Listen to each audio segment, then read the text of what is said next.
Okay, then from Hawaii, his outfit, the 25th Infantry Division, was rumored to be headed toward Australia, but ended up on Guadalcanal in November 1942 as a part of the Army deployment to relieve the Marines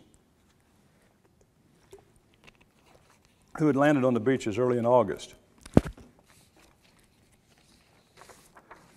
As Jones wrote in World War II, the Marines who had been there since the landing and had fought the constantly reinforced Japanese to a standstill, quote, were deadbeat, ill and tired, decimated by wounds and tropical diseases, but evolved into soldiers at last. He also wrote that nobody looking at his outfit going ashore that day and staring at awe at what he described as, quote, hollow-eyed, vacant-faced, mean-looking First Marines could have believed that in the 3 months from that day that we would be known as the famed 25th Lightning Division. The division took part. Jones continued in the final offensive on Guadalcanal, chased the Japanese to Tassafangaroga in the whirlwind, and then went up into New Georgia. Jones went back to Memphis at the time, but that was what gave them their name. And then they began the next fight of their campaign, and I think they ended up, 25th ended up in the Philippines in 1945. The Thin Red Line, the second book in the trilogy, is Jones's account of Guadalcanal, and is often mentioned as one of the best novels ever written about combat. Published 17 years after the end of the war and written in Paris, the soldier's attitude about war, Jones captures so well in From Here to Eternity, has matured slightly from the earlier excited and somewhat adolescent view of war. He claimed all his books were actually anti-war in scope, and it's not without a touch of irony that he dedicates The Thin Red Line, quote, to those greatest and most heroic of all human endeavors, war and warfare. May they never cease to give us the pleasure, excitement, and adrenal stimulation that we need, or provide us with the heroes, the presidents and the leaders, the monuments and museums which we erect to them in the name of peace. On Guadalcanal, Jones wrestled with the agony of war and his own feelings of combat, as did the rest of the men. I was scared shitless just about all the time, he wrote in World War II, and he became decidedly more anti-war after he killed a charging, half-starved Japanese soldier or be killed himself. Afterwards, he no longer wanted to fight and used the incident in The Thin Red Line, but never mentioned it in any of his nonfiction work. Sometime later, still fighting though, he was slightly wounded, returned to finish the campaign, and then was shipped out because of an ankle injury. He said the thing he was most proud of after he was wounded was that he remembered to remove his canteen and toss it to another man in the company.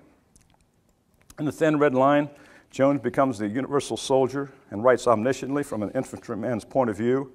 This time, the honor of the individual is not what's at stake. Honor doesn't keep the people alive, but survival does.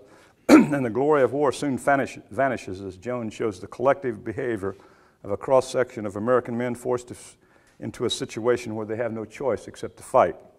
You see man at his lowest, most base level, taking the final step in the evolution of the soldier. Jones himself had a difficult time taking that final step. In World War II, he writes about drinking in a bar on Waikiki in May of '42 with three sailors from the Yorktown, fresh from the Battle of the Coral Sea, where the carrier Lexington had been lost, and heard them matter-of-factly tell about the battle and the damage to the Yorktown. They were drinking themselves into a stupor because, as one of them said, quote, they might not get another chance. More than anything in the world, I wanted to be like them, Jones wrote. But he said he saw in their quote, sun-blackened faces and hollowed, haunting eyes, they were men who had already been passed on into a realm that I had never seen and didn't particularly want to see. The Yorktown was sunk at Midway a few days later. Jones wrote to his brother Jeff from Guadalcanal that, quote, some of us will live through it, but that doesn't help one guy any, because if he doesn't live through it, what happens to the rest doesn't make any difference. I'm sort of got a hunch that I'm not going to make it. Afterwards, he wrote, quote, I simply did not want to die and not be remembered for it, or not remembered at all. Although Pruitt is killed in From Here to Eternity, Jones resurrects him as Wit in The Thin Red Line and justifies the changing of many of the names of the other characters. While this does seem a bit strange because they seem to be the same men, it works because the characters are the same types and change with what has happened to them and what they have endured in the war. So the names they don't seem to be that important. And Jones once said that he had to kill Pruitt for the dramatic effect of From Here to Eternity, and then he had to resurrect them, I guess because those are the people that he knew and was writing about, and I think that's true of Jones's work, that he writes about the people and the things that he experienced and know about. Warden, the top sergeant in From Here to Eternity, is now Welch on Guadalcanal. Same people. While Warden seems eager to go to war at the time of Pearl Harbor, when he gleefully goes up on the barracks roof to shoot at Japanese fighter planes, Welch isn't quite so eager to fight, even though he's cynical and hard-nosed and still takes care of his men. The way Welch chose to see it, Jones wrote in the Thin Red Line, he had beaten the Depression in his country, and now today, November the 10th, 1942, he was preparing to pay for it. Welch believes the war is for one thing, property, with which he wants nothing to do. He seems almost content to survive with his canteens full of gin. He volunteers for nothing, does his job and nothing more, which is exactly what Jones said he did himself. Only Whit seems to be unconcerned about survival. Still the rebel, like he was as Pruitt in Eternity, has transferred to another company for being a troublemaker. But he later rejoins the old company to fight when he pleases and according to whether he's still under the command of someone he respects. The soldier's soldier. Whit swears he'll never return to the company after a tactical error causes all but 2 of the squad-sized patrol he is on to be killed. Shortly before the company leaves for New Georgia, however, Whit returns. The difficulty is with the company and its men, and the evolution of the soldier goes on. Jones's understanding of the emotions of men in combat and his knowledge of military tactics are quite impressive. As the reader, you experience vicariously in the tactics and the battles for each hill. You feel what the men felt, and you feel for the men. And you know that Jones is articulating what thousands of combat veterans must know, but slowly forget as the years pass. And they begin to lose some of the feeling what it was like, the de-evolution of the soldier. Perhaps that's partly why Jones writes at the end of the novel, as the survivors of C for Charlie Company leave the island for the New Georgia campaign, quote, "One day one of their number would write a book about all this, but none of them would believe it because none of them would remember it that way at all." The combat veterans I've talked with, I've always looked for a larger picture in my interviews, I suppose. And finally, a guy down in Crawford County said, "Well, I want to tell you something, goddammit."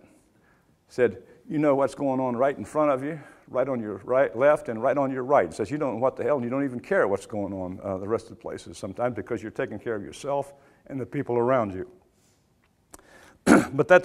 But all combat veterans certainly know about the evolution of the soldier.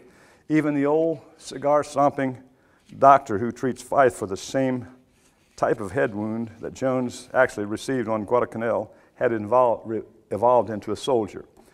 Fife wants to be evacuated, even though the wound isn't serious, and Jones writes of the doctor, quote, "Quite suddenly his smile disappeared from the cigar butt in it. His eyes got flatter, as if some veil had fallen over them. Old Doc Haynes stared back at him obdurately now. 'I don't make the rules, son,' he said. 'Just try to live by them.'" So Fife goes back. He has no choice and is assigned to a platoon leading an attack. This time he learns that he too can kill. Death becomes routine, part of the brutality of war. Jones shows up close what combat is like then, and he feels fear and hope with the men he writes about, served with, and has compassion for them. So combat doesn't deal a very good hand to play then, and Jones leaves no illusion that it does. And that's true even for the survivors. And that's particularly true in Whistle, the last book in the trilogy, where the de-evolution of the soldier begins in earnest. Now back home, the characters think much differently than they did in the first 2 books of the trilogy. And it was written more than 30 years after the end of the war, and I think that also had some effect on that.